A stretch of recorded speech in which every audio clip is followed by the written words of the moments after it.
nwaanyị na-emere ego n'isi ka kọtụ si na nga na-akwụ child support. Afọ nwoke sị m na a na-ele anụ n'afịa ịghọtago. So o wee luo one day na o nwee this particular family bịara ike ya anụ wee lute wee gosieli ya anụ na o nwee nwafa nwaanyị fana abọfuru onwefe ịmagolu love at the first sight, fall nnọọ deeply for each other. Ịmagolu ọ na-enie ya na-enie maka na parents ya nọ ịmagolu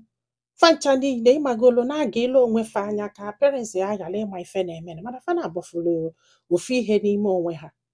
Ọ sị m nna ọkwana ya ha wee gosiela anụ ụbọchị afọ wee na after 2 days the girl ganatagolo anụ from there fana ababido kpaba. One boss this girl achọta ya n'afịa fana ababido yiba o fana ababidokwa yiba. Ọ sị m ọkwana ya o kpa this lady adọkwala ya ime o eyata ka ọ doziala ya ime ya wee jee be ha jeme ege ndị be ha wee sị mba na ọba mma ego nwaanyị wita afọ ime. Digel ebulu ngwongwo ya kwa atabie fana ababuzielu. Ọ sị m ka a na-akọla anyị akụkọ na ọ mụtagoli ụmụ ịtọ. Ọ sị m na this lady na ka ọ mụsịrị nwa nke izizi ka a nọ wee fụ ọkwashege ban na enyi a na-abọsị okwu etu a obido kụwasịba ihe niile do n'ụlọ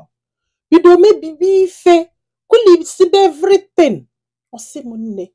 TV nye o redio nye o ihe niile ya nwee n'ụlọ this lady na o nwee bọsị ha segidere okwu je weta mma wee na-ebefu matras just bekesie nye na ife a bụ ife eji malụ this girl.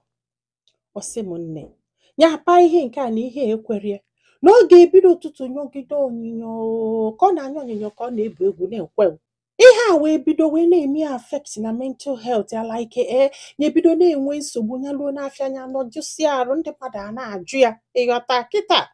ya na-eche ka a ga-esi nwaanyị ya emebe egie but na ya nwere ike izu ike o ahụ ịghọtago. Ha nụgide one day o were ihe mbụ bọtụl wee pịa anya n'isi that day maka na ya na-eti nwaanyị ife na ọkwa ka ọ na-anọ ka ọ na-amụ ya ihe ọbụla lụrụ ya aka o ihe ọbụla lụrụ nwunye aka na ọ ga-ama gị ya. Sị m nne ikekwula ọtọgwụ ya ka ihe a kalize ya agbapụ n'ụlọ gbaje ebe enyi nwoke na ada analụtezi ụlọ na ife a na ọba enyi nwoke bụ one good year na ihe a na-emezi bụ ya nọlụ n'afịa ọbịa n'afịa nye enyi ya ego mgbe ụfọdụ nye gosi ife dọba like provisions everything food items dọba ọbịa n'afịa nye ebunye obulu naba. Ọ sị m bọsị o megidelu bịa afịa wee bụrụ na e nwere ego na o nwee ife onidi na enwere ọnọlụ n'afịa ma inye aka n'ukwu fana aba afịachaba ndị na-egbu anụ ejidebe fel. Ọ sị m wee na-emechi iru everywhere na ihe a na-emezi bụ ya nọ na nwunye na-abịa ọ bụrụ na e nwere ego ya sị ndị nọ n'akụkụ tebụl fa na-edoli tebụl anya ofe na-edoli tebụl anya ya gbanaga olu ugbo ndị enye nwunye bịa malụ na ya gbara ọsọ bukola anụ niile do na tefọlụ na tebụl na jesie ọ dashịla mmadụ omelụ gịnị ya mụrụ ya agbazi ọsọ nye ebula anụ adịle ndị tebụl wee mela ọsọ. Chineke nnale nwaanyị anya anụba anụ o. Ọ sị ndị mmadụ wee sị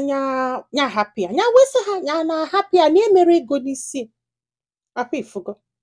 Ndị mmadụ wee kpeli alụ wee sị ajebe kọt ya wee luo na kọt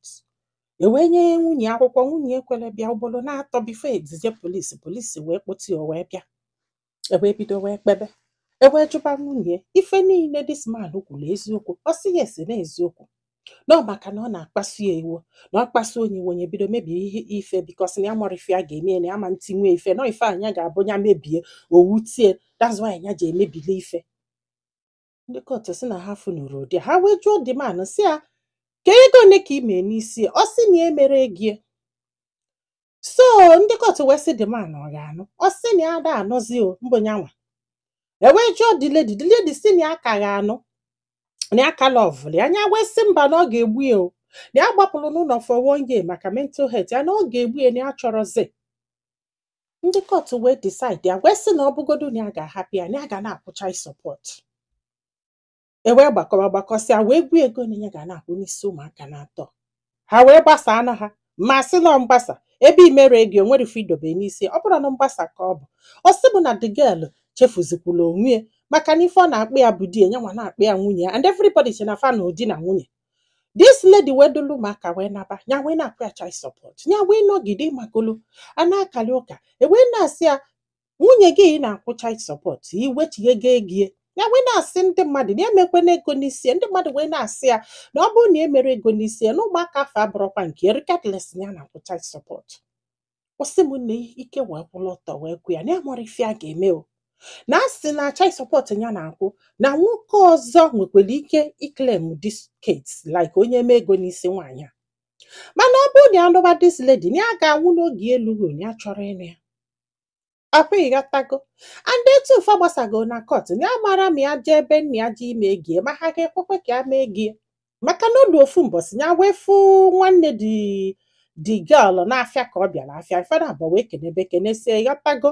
nya wee na-asị ya ọnụkwa ife nwanne ya nwaanyị ya mere ọ sị ya na o nwere right igwu ya n'eti na o mere ego n'isi nwanne ya nwaanyị ịghọta na ya wee sị ya na ya na-akwụ child support ọ sị ya na nke afọ gbasara ya na bọsị mmadụ ga-abịa mee ego nwanne ya nwaanyị na ọbọsị afọ ka ọ ga-ekponu ụmụaka afọ niile ya wee na-asị kedu ife a ga-eme onye chighebe azụ to court jee gwa ndị court na ya ma nkwụzi ụgwọ ka a ga-esi gwa ha na ya ma nkwụzi ụgwọ onye nwamụrụ ụmụaka kedu ife a ga-akịta eme na kedu ife a ga-eme mgbe jụọ this guy wee sị ya arụ one ka ịdọ ọsịmoni adọ 41 years wee sị ya na ịbụ nnọọ ezigbote papa ibelibe ọkwa onye Igbo ka ịbụ ifele ọ na-emekwe gị na iduolu nwa mmadụ o wee mụọlụ gị ụmụ na-atọ imere ife n'isi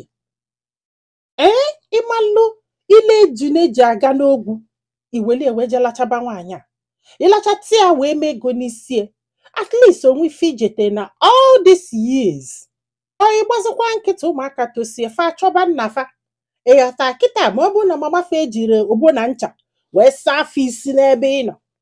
ma ọ bụ na mama fa gwara fa na iwu goli regardless na ị na-akwụ child support even the parents the girl amara mma arụ ọdụchakwa fa maka nọọ ebe ọ na-ada ebidobe ebe ọ na-ada ewo m iwo bụ na nne na nna ya anọlụ fụ nwa fa ka ọ gba na be nwoke je nọlụ ọ bụgodu na nwa gị afọ ada n'ife why can't you go through the husband bịa ma ego n'isi nwa ị na-akụ ya ka ogene na-eji ya everyday na ebe afọ ya bịa ma ego ọ bụgodu na the lady ama nso bịa tọgba ego amụrụ m ife some parents ji adụ very comfortable if such thing happens ọ bụrụ na obodo oyibo it's okay mana be anyị nwee culture even gị nwa bụkwa parents nwa mmadụ manata be nwa gị nọrọ ịgba nkịtị kedu ife a ga-akpọ gị a ga-ahapụzi n'omenala mebe omenelu I don't understand. Some people na-akpa agwa ka ga-asị na I don't know. Think onye mụta onye ala ọgba na be nwoke ọgba nkịtị because o nwere fọs unu ji gba nkịtị nọ maybe na etu o si ama nwoke lantern ka o si amakwa unu nwa o wee gbapụzi aja ebe nwoke unu mechazi alụ no ngwanụ kịta ọ ga-akpọkwa ụmụ na-atọ wee join alụ onwe plus attitude niile ụmụaka na-achịkọ ọnwa ife unu gbalụ this man ga-eme wee nweta ụmụ ya idenye na comment section because ekwusigo m oke mma daalụnụ ka ọ dị n'ụbọchị ọzọ.